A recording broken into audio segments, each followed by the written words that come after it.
kulanti wacan oo wanaagsan daawadayaal qodobada aad muuqaalkan ku daawan doontaan waxaa ka mid ah ciidanka ahlu sunna oo isku diyaariyay dagaal ka dhana ciidamada dawladda federaalka iyo kuwa galmudug xaaladda ay ku sugan tahay magaalada Guriceel iyo shacabka oo isaga barakacay guud ahaan magaalada Guriceel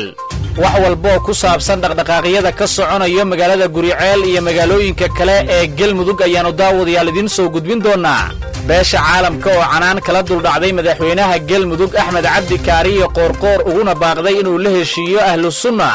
Saciid Dani oo maanta si weyn lagu soo dhaweeyay magaalada Garowe isagoo ka soo laabtay safarkii uu ku maqnaa ee dalka Imaaraadka haddaba Dani muxuu kala soo hadlay madaxda Imaaraadka madaxweynaha Jubbaland Axmed Madoobe oo si aan gabasho lahayn farmaajo ugu eedeeyay in uu lugaha qabtay maamulka Jubbaland oo uu horumar u diiday qodobadaas iyo qaar kale oo faahfaahsan ayaa daawadayaal muuqaalkan ku daawan doontaan haddii aad channelkeena ku cusub tahay nagu soo biir oo subscribe saar si aad uga mid noqoto saaxiibada helo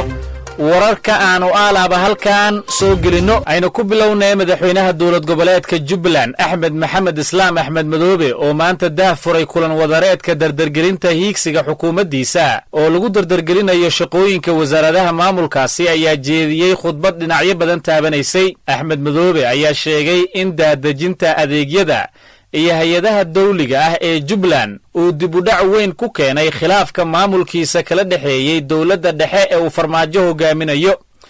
Axmed Madoobe ayaa yiri waxaan u baahanahay inaan helo dawlad ka shaqayso la noolaanshaha wadamada dariska nala ah iyo adduunka intiisa kale oo aan ilaalino sumcadda dawladnimada dhanka kale Axmed Madoobe ayaa sheegay in hadda uu diyaar u yahay una diyaarsan yihiin qorshayaal lagu dadejinayo adeegyada dawliga ah ee deegaanada Jubbaland waxaan diyaar u nahay buu yiri in aan daadejinno dawladnimada Jubbaland waxaana culays ka saaraynaa Jubbaland oo sideedii hore ku soo noqoto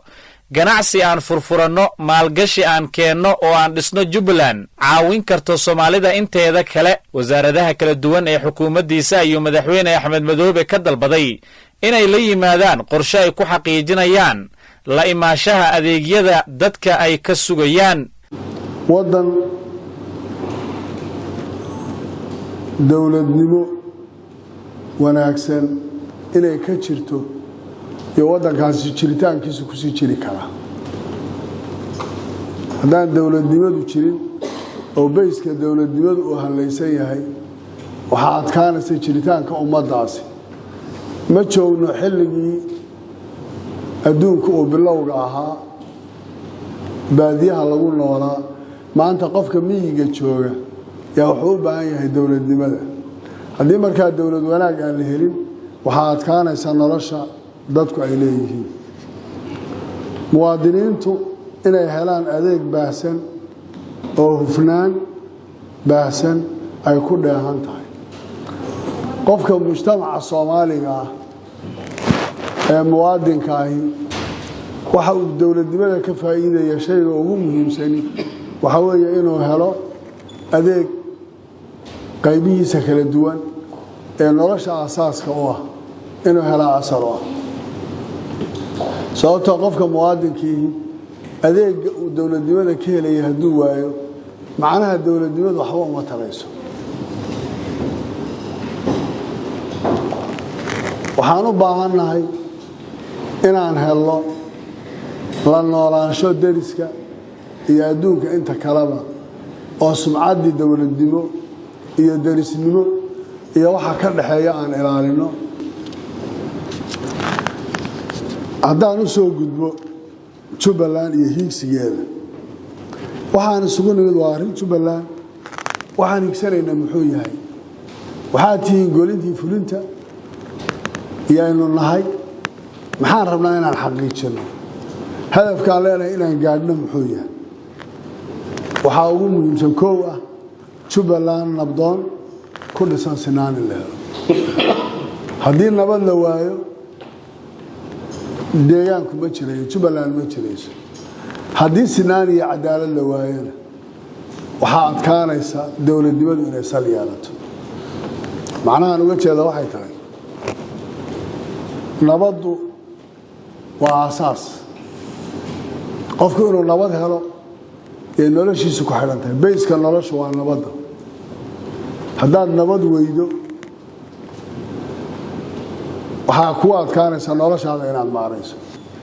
waa yeel jiraa waa inaga Jubbaland culayska ugu badan shabaab inagu inuu hayaa inkastoo Soomaaliya dhan uu ku haya muhiimaddu waxay tahay inaan ka fakaro Jubbaland ka madax bannaan shabaab oo aan ka horeyna deegaanadeena maamulka la gaarsiiyo deegaanada oo dhan kaasoo ku yimaada doorasho ay dadku soo doortaan hogaaminta heerarka kala duwan dowladnimada Soomaaliya waa saddex heer saddexda heer midka saddexaad baa base ah waa dowladda dhexe waa heer state waa midda councilka ee dowladaha hoose ee hoos loo dhaadhicinayo maamul ma saxmayo oo dowladaha hoose haddaynaan deegaanadii maamulkii la dhaadhicinin oo dadku iyagu ayna la xisaabtamin maamulkooda ee ay noqoto qof la soo magacaabay berina laga bedelayo amar iyo talana iyaga aan ku lahayn waxbana aan ku ixtiraamaynin danina iyaga ayna kaga xidhnayn cidduu iskala hadlayana ay tahay ciddii isaga soo magacaabay hadduu luuqad macaan u sheegay hadduu tukhalaan u sheegayaba maalin walbana kii dan laga waayo danta si kale loo saarayo waa caqabad waxaa muhiim noo ah oo haddana wax badan looga diyaarsan yihiin inaan daadejinno maamulka degmaan bilownay afmadow ahayd degmooyin kalea ka horreeyey laakiin caqabado iyo khilaafka dowladda dhexe ay ka abuurtay baa weli wuxuu noqday inaan gaarsiin weyno goobihii aan ugu talagalay inaan ka bilowno daadejinta dowladnimada oo councilka ahayd taas dadku marka ay dhistaan wax walba way ku helayaan midda labaad qofkaan mas-uulkii wuxuu garanayaa cidda soo dooratee la xisaabtamaya inay yihiin kuwan uu la joogo idan ma samayn karayo dowlad dhexe iyo tu isteed oo iska gadayaan ama noqon kartee meesha lagala xisaabtamaya waa meeshan isaga soo dhisatay si ay taasi u timaado markaa inaan dhisno oo daadejinno maamulka heerka saddexaad ee dowladnimada oo ah midka bayska ah ee dowladnimadu ay wax ku gaarayso ay ku jiri karto ay dadku ku dareemi karaan waxay iyagu samaysteen oo dhiseen inuu meesha u yaalo waa inaan culayska saaro Jubbaland oo taariikhdeeda ku soo noqota Jubbaland oo ganacsiga aan furfuro Jubbaland oo maalgashi aan keeno Jubbaland oo dadkeeda nolosheeda Soomaalida kala wax siinayna dhul saxaraa ma yihiin aan dib u soo celino noloshii shalay aynu haysanay Jubbaland waxay u baahan tahay muwaadiniinteedu inay helaan sida ka Soomaaliga ugu baahan yahay adeegyadii bulshada ay u baahnay sida caafimaadka waxbarashada biyaha korontada iyo adeegyada la midka ee bulshada ay u baahan tahay bayska nolosha waa inay wasaaraduhu la yimaadaan qorshe cadcad oo lagu jaangooyo balaankaas aan hore u gaadhin oo qorshahaasi ay noqoto timeline intii loo sameeyo wasaarad waliba waqtiga ay qorshaheedaasi intay ku xaqiijin karto iyadoo markaa caqabadaha yimaadaay si wasaaradana loo soo gudbin karo si golaha ana loo soo gudbin karo laakiin aan ku mashquulno xaqiijinta waxay dadku inaga sugayaan inaan ka yoolgaano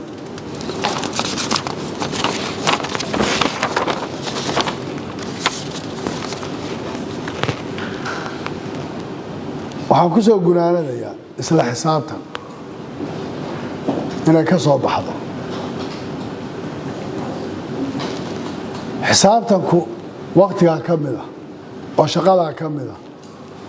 oo waxa aad haysaa ka mid ah oo dhaqaalaha ka mid ah waxa ugu badan ee la iskula xisaabtamana waa qorshahan lala yimid fulintiisa iyo caqabadaha hor yaaliya waxay noqonaysa inaan inagu isku mashquulno waxaa ka fiican inaan taas la xisaabtanno ay noqoto sidii habsami ugu socon lahaayeen shaqooyinkan aan ka hadlayno xaaladda galmudug ayaa sii cakirmaysaa kadib markii ay fashilmeen wadahadalladii ay wadeen odayaasha magaalada Guriceel oo ay ku doonayeen in kooxda ahlu sunna si nabad ay uga baxdo magaalada sidoo kalena aan lagu hor dagaalamin dadka maatada ah ahlu sunna ayaa la sheegay inay ku gacan seertay dhowr kulan oo ay odayaasha dhaqanka la yeesheen si gaara sheekh shaakir ayay odayaasha la yeesheen kulan ay ku doonayeen in dagaalka lagu joojiyo balse sheekh shaakir ayaa arrintaasi ka biyo diiday odayaashana u sheegay inuu ka bixi doonin magaalada guriceel sidaannu xogaha ku helnay dhowrkii maalmood ee lasoo dhaafay galmudug ayaa la xaqiijiyey inay daabushay ciidankii ugu xoogga badnaa iyada oo geysay jihooyinkii laga soo galo amaba lagaga baxo ee magaalada guriceel kooxda la baxday ahlu sunna hadda ciidan ahaan waa ay hareeraysan tahay ciidamo ka tirsan guutada 7labaatanaad ee ciidanka xoogga dalka ayaana shalayto tegey magaalada matabaan iyo hareeraheeda waxaana lagu talagalay in toos ay u aadaan magaalada guriceel haddii laga fursan waayo dagaal ciidan kale oo xoog leh ayaa dhanka dhuusamareeb xigto waxay ka joogaan magaalada halka ciidan kalena la geeyey tuulo si xagal ah uga aadan jihada balambal saddexdaasi jiho ayay galmudug geysay ciidanka lagu talagalay inay dib ula wareegaan magaalada muhiimka ah ee guriceel waxaana la xaqiijiyey keliya inay sugayaan go'aanka ugu dambeeya ee madaxweynaha galmudug axmed cabdi kaariye qoorqoor oo ku jiro wadatashyadii ugu dambeeyey odayaal dhaqanka ah ayaa isxilqaamay waxaana ay ku fashilmeen in ay kala dhex galaan xiisadda ka taagan magaalada guriceel waxaana magaalada isaga baxay inta badan shacabkii ku noolaa ahlu sunna ayaa ku adkaystay inaysan ka bixaynin magaalada guriceel sida uu dhowaan saxafiyiinta u sheegay taliyaha guud ee ciidanka ahlu sunna dhanka kale xubno ka tirsan beesha caalamka ayaa kulan dhanka aaladda zuumka la yeeshay madaxweynaha galmudug axmed cabdi kaariye qoorqoor iyagoona kala hadlay xaaladda amni ee ku soo korortay galmudug kulanka qoorqoor iyo beesha caalamka ayaa sidoo kale looga hadlay sidii si degdega lagu soo gebagabayn lahaa xubnaha ka haray doorashada aqalka sare loona gudageli lahaa doorashada golaha shacabka ila ku dhowdhow kulanka ayaa sheegay in arrimaha laga wada hadlay ay ka mid yihiin xaaladda guriceel iyo gulufka dagaal ee galmudug ay qorshaynayso inay ku qaaddo guriceel oo ay haystaan xoogaga ahlu sunna waxaana xubnaha beesha caalamka ay ku taliyeen wax kasta oo looga baaqsan karo dagaal ka dhaco gobolka oo xilligan saamayn ku yeesho howlaha doorashooyinka ciidamada dowladda federaalka iyo kuwa maamul goboleedka galmudug ayaa guluf dagaal oo xoog leh abaabulaya iyaga oo ciidan badan dhoobay bannaanka guriceel kuwa oo hubka noocyadiisa kala duwanna ku hubaysan dhanka kale ahlu sunna ayaa iyana sidoo kale dagaalka u diyaargaroobay waxaana ay sameeyeen bandhig xooggan waxaa magaalada guriceel ka qaxay dadkii shacabka ahaa ee degganaa oo iminka ku nool deegaanno miyi ah kuwaasi oo hantidoodii iyo xoolahoodiiba isaga baxsaday madaxtooyada soomaaliya gudaheeda ayaa waxaa lagu xusay maanta mawliidka markii uu dhashay nabigeenna moxamed sallallahu calayhi wasallam taasi oo meelo kala duwan caalamka laga maamuusayey dhalashada nabiga ayaa xuskiisa lagu qabtay gobollada dalka iyadoo munaasabado waaweynna ay ka dhaceen gobollo kala duwan